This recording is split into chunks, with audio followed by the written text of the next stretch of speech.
As we've looked through this book, this is one of the most interesting books that I find because it is the first book, or it's the first letter that was written after Jesus ascended into heaven. If you're starting with a young church, about 15 years after Christ's crucifixion, his resurrection, about 15 years after this, we find that James is writing the first book to the early church. And if you were going to be that person who is going to write the first book that God is going to keep, now he doesn't know God is going to preserve this, but it's the first book that God is going to keep, what would you write? If you knew God was going to keep a letter that you were going to write to someone for all time, what would you write? James starts with a very practical, where we all start with. And he says, count it all joy when you go through hard times. And isn't that basically life? How long is it before you realize that there are hard times coming? And James starts at that point, but he does not stop there. He goes on and he talks about what we are called to do, our commission in life. And basically he stops and he encourages us to fulfill that royal law. As followers of Jesus Christ, our predominant calling is to live out, to love God, and to love others. On these two commands, everything else falls. And he begins to encourage us to love others. Now, we've kind of looked at this in several different ways over the last few weeks. And as we go on into James chapter 4, and by the way, this is my shameless plug for Tuesday night. We're going to get into this a little bit more. We don't have time to get in here too deep this morning. But in Tuesday night, we're going to kind of dig down into this just a bit more because it's so fascinating that it is important that we understand there are some principles that God gives us that makes our faith real, that makes our faith practical, that gives us hope for something better to come. So, shameless plug for Tuesday night. We're going to get into this deeper, but I want to start by saying this. There's an old saying that says this: if you fail to plan, you plan to... Okay, some of you have heard that. I'm not sure because it got a little bit quiet here, but we've all heard it, haven't we? If you fail to plan, you plan to fail. Now, basically what we're saying is that all of us want to be in control of our lives, don't we? We want to know that we have a direction and a plan for where we're headed. Now, in the frustrating part of all this is that for all of the plans that we have made, if you were to go back 5 years to some of the plans you made 5 years ago, would you stop and is the place where you're at in your life right now where you had planned? Financially, are you in that place that you had planned? Relationally, are you in that place that you had planned? Spiritually, are you in that place that you had planned? Physically, are you in that place that you planned? Almost frustratingly and sometimes almost joyfully, you're not in that place that you had planned. Sometimes some things have worked out better. I mean, you got a promotion that you were not expecting. Something happened. You met somebody that you were not expecting. Maybe you got a new grandkid. 5 years ago, you never would have guessed that. Maybe that's just me. I got a new grandkid that I wasn't expecting 5 years ago, and it's been a great, unexpected part of life. But frustratingly,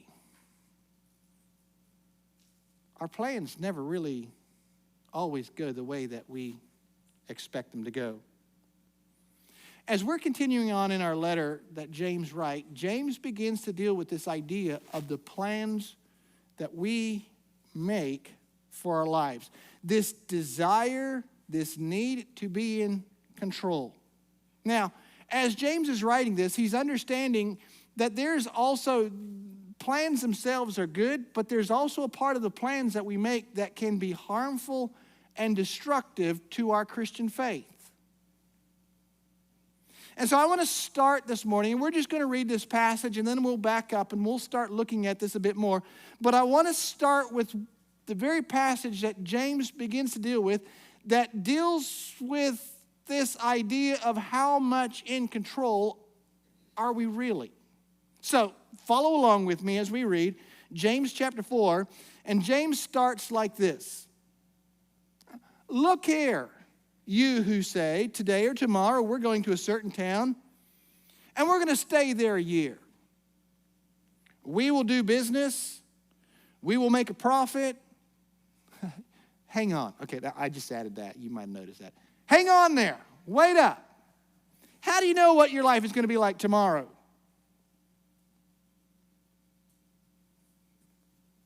I'm giving you this is my pause, because what James begins to tell us next, your life, it's like the morning fog. It's here for a little while, and then it is gone. What you should say is, if the Lord wants us to, we're going to live and we're going to do this or that. Otherwise, you begin boasting about your own pretentious plans, and all such boasting becomes evil. Remember, it is a sin to know what you should do and then not do it. I want to start by saying this. There is a narrative that we have all written for our lives. From as young as you can remember and as young as I can remember, there was a story that we were writing for who we were and who we were going to become. Now, I've got to be honest, the beginning, the most earliest memory of the story that I wrote for my life was when I was probably about 8 years old. And I was convinced I was going to be a great singer like Johnny Cash. At 8, I can remember standing in the shower practicing my deep voice. Okay, now you don't want me to do it because I would embarrass my wife too bad and my son, but the reality is I can remember clearly what I thought I was going to do and what I was going to be. Now, thankfully for everybody who lives around me, that dream was fairly short-lived. And by the time we hit high school and by the time we hit college, it had changed several times. And by the time I hit college, and by the way, you think, okay, you hit college age, you now have a plan and you know where you're going, right? Well, by the time I hit college the first time, I'm not sure if this is like you failed class and you got to redo it again, but by the time I hit college the first time, I was convinced I was going to get into radio broadcasting. It didn't take me but about 3 months to realize I did not really want to be into radio broadcasting. And I had no clue, if I wasn't going to go into radio broadcasting, what was I going to do with my life? By the time I hit college the second time, I was convinced that somehow I had made up a plan that my life was going to be somehow wrapped up in youth ministry work and cabinet making. That plan changed by the time I finished college. That plan had changed, and we had made a plan and a direction, and we were headed for Australia for church planting missions. And by the way, when we headed for Australia, you know what my idea was? Is that I was going to be buried in Australia.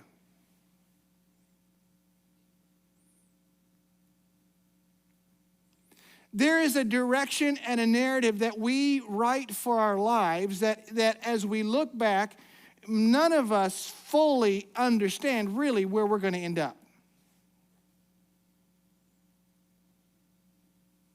And as James begins to write about this narrative that people write for their lives, he begins to warn us that if we're not careful, this narrative can be actually destructive and hurtful for our faith.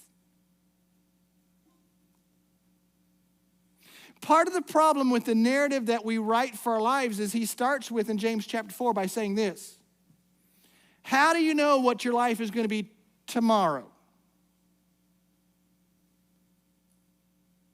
Life is so unpredictable that there is no way that you can totally make a plan for your life and follow it out. Have you ever noticed that the moment you try to set a goal financially, that something comes up that sort of just knocks it right out of the ballpark? You're going to get out of debt, and the moment you decide it and you put a plan in place, your car gets a flat battery. Your insurance goes up by an amount that you could not predict. You lose your job. Something happens that it's just like, what happened there? James begins to warn us that as we put together our plans, we look at certain things, and in our arrogance, we know exactly what we're going to do. We know exactly where we're going to go. And the only problem is that life never works according to the way we planned.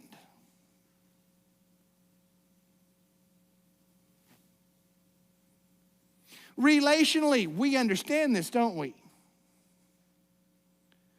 People that we thought were going to be friends forever move apart, and we sometimes see them seldomly. Marriages that were supposed to last a lifetime hit rocky roads.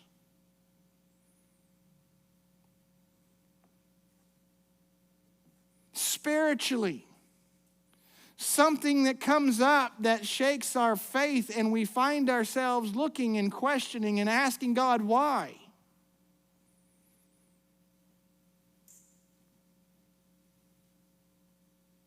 And James looks at us and he says, as you begin to make your plans, there's a problem with the plans that we make that can sometimes hurt your faith, and that is that you cannot predict the future. You don't know where you're going. And he says, even worse than this is as we're making our plans and we can't predict it, here's the other thing we know about life is that it is fragile. He continues with this, your life itself, it is but like a morning fog. It is here for a moment and then it is gone. What James is looking at, and he's stopping and he says, as you're making your plans, you make these plans that sometimes forget the fragility of life itself. And there's two ways to look at this, by the way. If you live to be 110 years old, can I say that is short? We know that. The older I get, the more I realize that life is but a breath of air. But it is much more devastating than that, as James is looking at it, because the reality of life is not just that if you live your full life and it is still short, it is unpredictable. Things happen that as we make plans, we are out of control and we do not even control our very breath. It's here but for a moment, and then it is gone. And James moves to the problem that it is so why it's so harmful is that is these plans that we make become destructive and they become hurtful. He just basically puts it like this: you're boasting about your own pretentious plans. And I love the way he puts that in there. Your own pretentious plans. And as we boast about where we're going and what we're going to do, James says you've stopped and you have made this to become something that is basically wrapped up in you.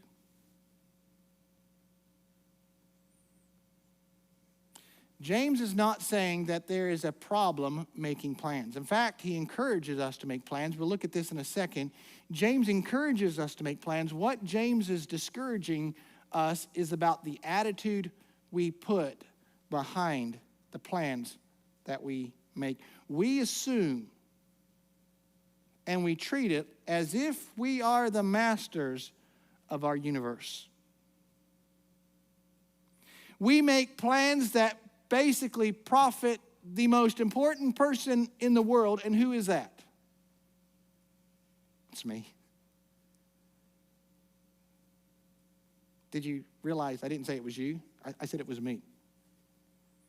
You see, I realize that as I'm looking up here and as I'm talking, there's this problem that I deal with. That as I make the plans for myself, I'm focused upon the most important person, and that is, well, obviously, I'm going to make plans that is going to benefit me. When I sit down and make plans, rarely in the back of my mind do I stop and think, well, I need to make a plan that, is going to benefit Ernie. I know he's got a lot going on, but I don't make my plans based on Ernie. I don't make my plans based on Jonathan, Amy, Jerry. I love you guys. And James is looking at us and he says, you see, part of the problem that you're dealing with is that as you make your plans become pretentious and they're becoming selfish.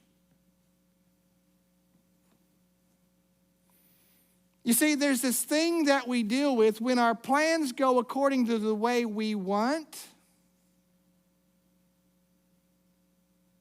How do we feel about ourselves? You ever had a plan that you put in place and it just went the way you wanted and you said, look at me. You know that job promotion I got? You know why I got that job promotion? Because I'm a winner and I can tell you how to do it. Now, when it fails, whose fault is it? Okay, I know you guys have never dealt with failed plans. But I can tell you the problem is that when I deal with failed plans, there's got to be someone to blame. Someone stood up and someone sabotaged my plans, and it's not fair. And when I cannot find someone else, at least it's got to be God's fault. God, why are you doing this? You see, as James is beginning to talk about plans, these pretentious plans he's dealing with are not the plans.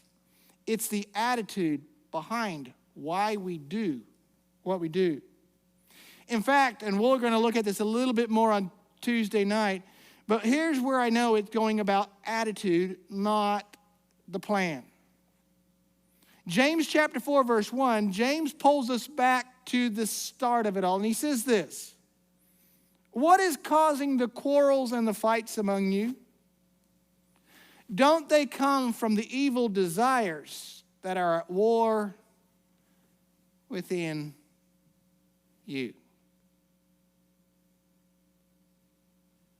You see, what James is dealing with is these plans that we are making are dealing with what it is, this attitude that we deal with inside that stops and says, it's all about me.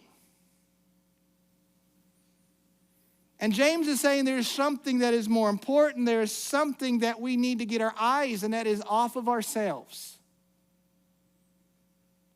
You see, as James is talking about the plans that are evil, then the battles and the wars and the quarrels that are going on, he's not talking to the people out there who are fighting and quarreling. We know they're evil. He's talking to us, to those that already claim to be followers of Jesus Christ. He's stopping and he looks at us and he says, where do all these quarrels, where do these fights come from that are going on? They happen because of these things that lie within us. You see, up to this point, and it's not just to this point, it's still what we deal with today. The idea of following Jesus becomes about a religion. It's about the bumper sticker we stick on our car. It's about the jewelry we stick on around our neck. It's about the statue we stick on our dashboard of our car or in the living room china cabinet. We put this idea of being a follower of Jesus as something that we do on a Sunday morning when we sing our songs and we listen to a guy who talks at the front at us. And James is saying that being a follower of Jesus Christ, an attitude that stops, that puts beyond that, is not simply a thing we tag on a Sunday morning. Being a follower of Jesus Christ is something that changes our life, how we think, how we act. You see, God is not just a little thing we put in a cubicle and that as we walk by we may bow to him, we may pray for a blessing. We don't just ask for favors from this God. Being a follower of Jesus Christ is about what do we do for others? How do we live? It acknowledges and it accepts that there is a God who is over all. And he has a desire that we live our lives in a way that reflects who he is. You see, our faith should change the way that we see our life, and it should change the way that we see others. Now, I'm going to say this. Changing our attitude or making plans that gets our eyes off of ourselves alone is not always that easy. But as James is talking, he is not discouraging making plans. He's simply trying to get us to change the driving force of what is behind our plans. So, this morning I want to start, and we're just going to deal with this. We'll look at this a little bit more on Tuesday night. And by the way, Tuesday night we're going to drill into these 4 things more. I'm going to give you some passages to go with this. I'm not going to do it this morning because I'm going to try to keep it on time.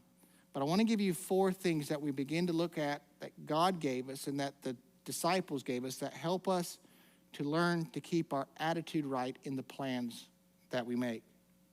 So I'm going to give you 4 things, and I'm going to try to hopefully help them stick with you. So just let's go with it. So 4 things. How do we begin to get our attitudes in a way that gets our eyes up on something bigger and better? And he stops and he says this. Number 1, when making plans, and we're just going to do with this, you want to make a plan that is going to please God, then start with God. It seems so simple, doesn't it? The plans that we make should start with God.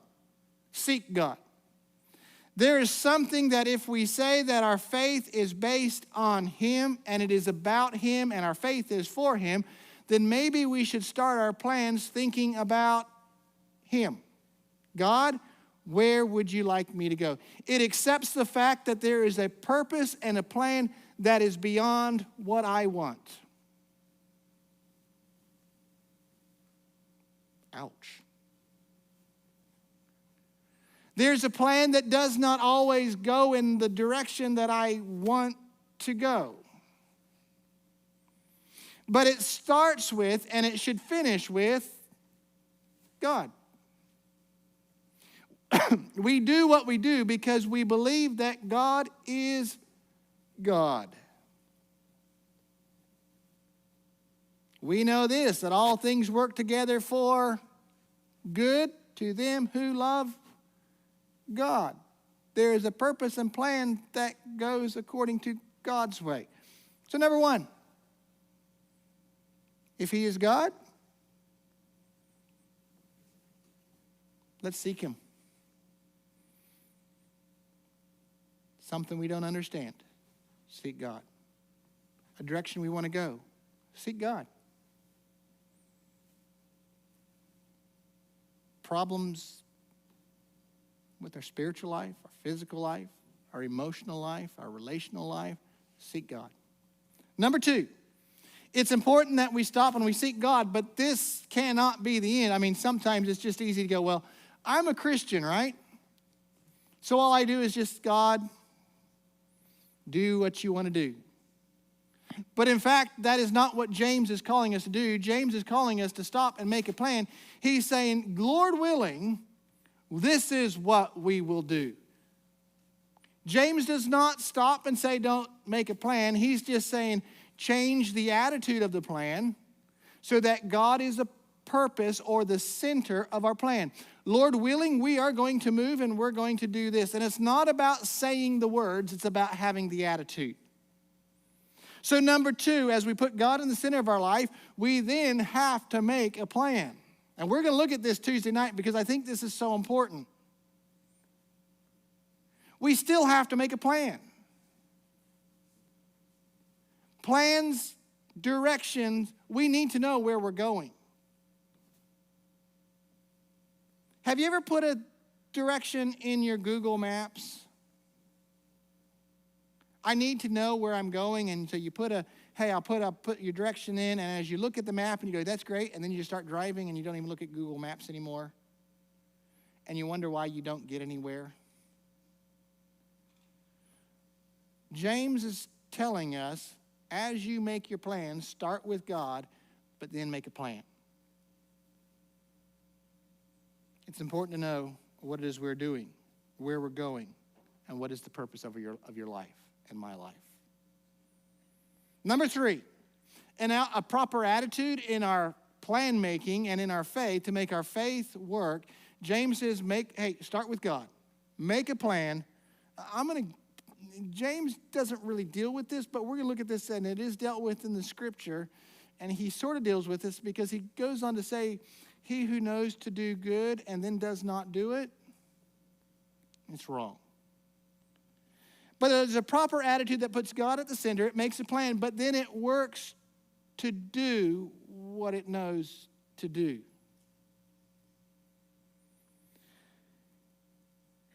There are so many times when it is easy to make a plan.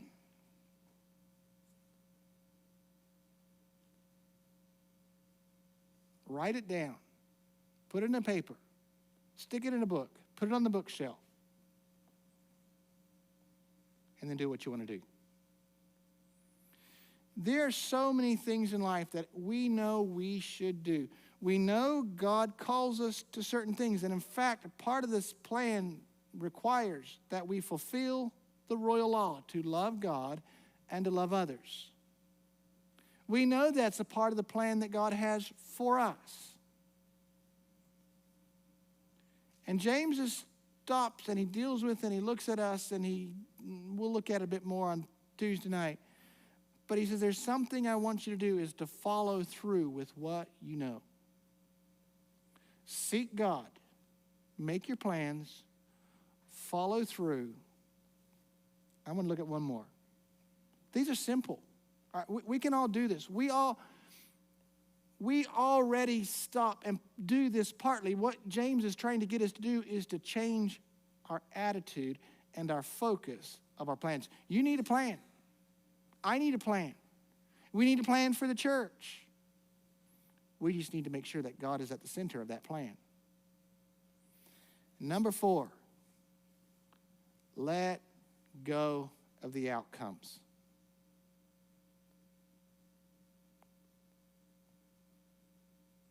Let go of the outcomes.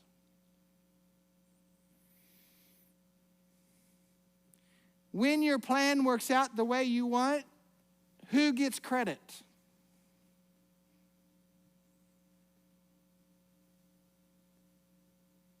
When everything falls in place the way we want, whose good idea was it? God, thank you. When your plan falls apart, what do we do? God, I give you direction.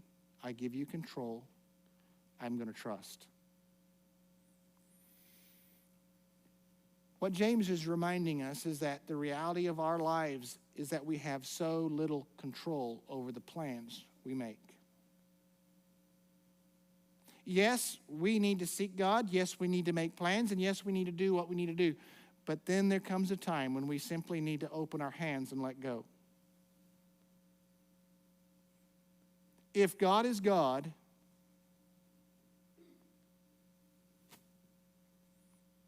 then there's a greater purpose to what we're going through.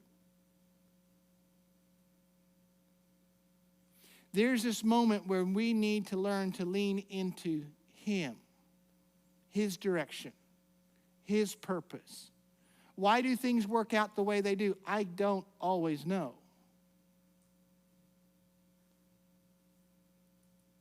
I can't control them.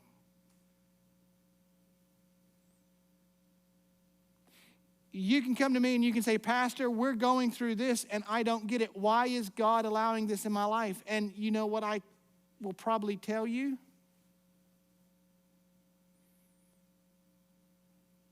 I don't know.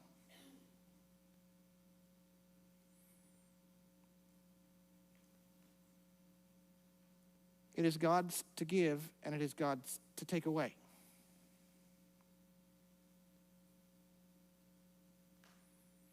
The plan for your life, what does it look like? If you're going to be honest, it does not probably look like what you expected it to look like 5 years ago. Where is your life going to be in 5 years from now? I don't know. Should you make a plan for it? Yes, I think you should. You should have a direction. You should have a goal. That's great. But where will it be? I don't know. It might be better than anything you could ever imagine. It may be in a spot that you had no idea was coming.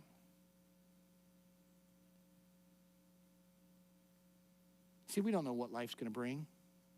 We don't know where we're going to be 5 years from now, financially, emotionally, relationally, even spiritually. And the problem is that so often, so many of us see our faith simply as a spiritual accessory of something that we hang around our neck, we do on a Sunday morning, or something that we put as a bumper sticker on our car. And James is trying to get us to see our faith as something more than that. Our faith is something that should direct and give us direction. It puts a bigger purpose to what we do and why we do what we do.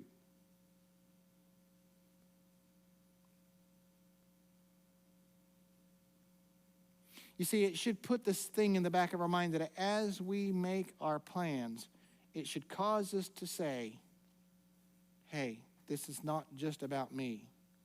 How do I please the one who made me? How do I stop and use this to help others? You see, the reality is this, is following Jesus is going to ask something from you. Sometimes that's not the most popular thing to say. You see, for so many of us, we see faith as an accessory that gives something to us. And what Jesus is calling us to is something that calls us to something greater. Jesus said, if anyone comes after me, let him deny himself, take up his cross, and follow me.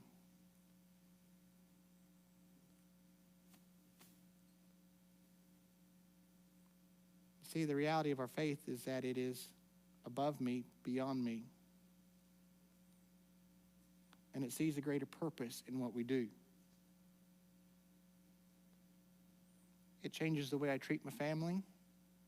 It changes the way I treat my coworkers. It changes the way I treat my neighbors. It changes the way that I see success. It changes the way that I view failures. Plans are good. They're important. But what's behind them?